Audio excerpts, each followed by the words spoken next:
Hello and good morning friends, this is Sanjeev Jain. You have stolen my heart. आपने मेरा दिल चुराया है।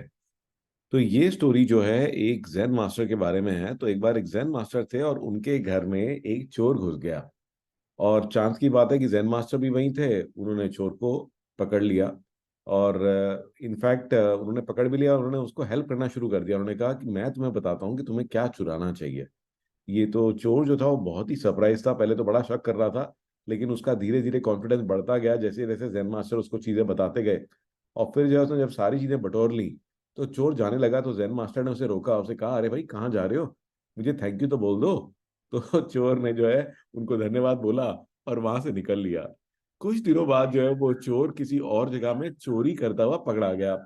और फिर जो है उसने बताया कि मैंने यहाँ भी चोरी करी, यहाँ भी करी। और फिर जो है उसको छोड़ भी दिया गया। तो कैसे छोड़ दिया गया कि उनको जो है जैन मास्टर को एज अ विटनेस बुलाया गया। तो जैन मास्टर ने कहा कि नहीं नहीं, ये कोई चोर नहीं है। इनफैक्ट ये तो मेरा दोस्त है। और इनफैक्ट मैंने ही से बताया था कि क्या क्या लेके जाना है, और जाने से पहले इसने मुझे थैंक यू भी बोला था। तो इसकी गवाही की वजह से जो चोर है छूट गया। फिर जब जैन मास्टर जो है जाने लगे, तो जब जाने लगे तो फिर जो है चोर उनके पीछे पीछे आने लग गया। तो जैन मास्टर ने कहा कि अरे भाई, मेरे पास तो अभी कुछ बचा नहीं है।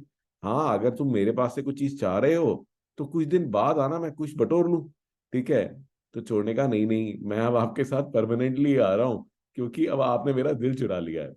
तो ये जो कहानी है ये बताती है कि भाई कैसे जो है जो मास्टर है, जो जैन मास्टर हैं, जो एक्चुअली में जो आप समझ सकते हैं कि ऐसा आदमी, ठीक है ना, जो कि एक्चुअल में जो असली ट्रूथ है उसको रियलाइज कर चुका है।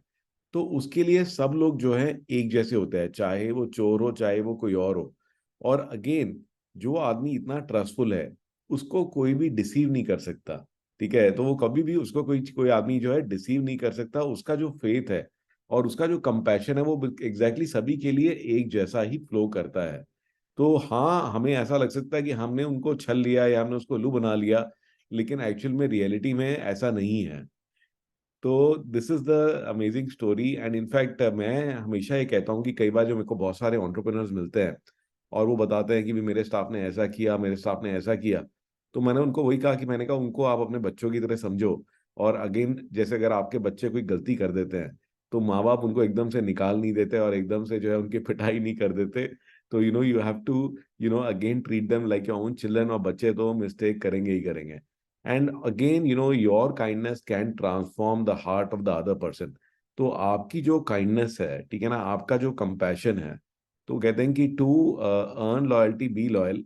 और इसी के लिए मेरा एक आज का एक छोटा सा सजेशन भी है। तो गाइज, मैंने पीछे एक किताब पढ़ी थी, द फिश फिलोसफी। तो this is a book called the Fish Philosophy. I try and show it to you. मैं एक बार दिखाता हूँ आपको।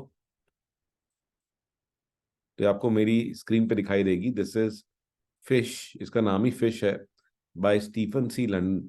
और ये बड़ी अमेजिंग किताब है। तो ये जो है कई सारे जो एंटरप्रेन्योर्स हैं जो परेशान रहते हैं कि भाई मेरा जो स्टाफ है वो कोऑपरेट नहीं करता, या जो है मेरी टीम जो है वो इतनी डेडिकेटेड होके काम नहीं करती। तो ये उसका एक सोल्यूशन है। ये दिखाता है कि एक ऐसी जगह में, पाइक प्लेस फिश मार्केट, जो है कि फिश मार्केट एक ऐसी जगह होती है जहाँ बहुत ही गंदा एनवायरनमेंट होता है, एकदम ठंडा गिलगिला सा, बदबू आती रहती है मछलियों की। ठीक है। और ऐसी जगह में उन्होंने इतनी बढ़िया एनवायरनमेंट क्रिएट करी, ऐसा बढ़िया टीम वर्क क्रिएट किया कि पूरी दुनिया से लोग उस मार्केट को देखने आते हैं, फिश की वजह से नहीं, जो उसमें लोग हैं उनकी स्पिरिट को देखने के लिए, कि वो क्या स्पिरिट से काम करते हैं, क्या मजे से काम करते हैं, किस मस्ती से काम करते हैं। अगर आप भी चाहते हो कि आपकी कंपनी में इस तरह की स्पिरिट क्रिएट हो, तो ये पतली सी किताब है, सिर्फ 100 पेजेस की, तो इसको जरूर पढ़िए। And again I look forward to seeing you in my next story.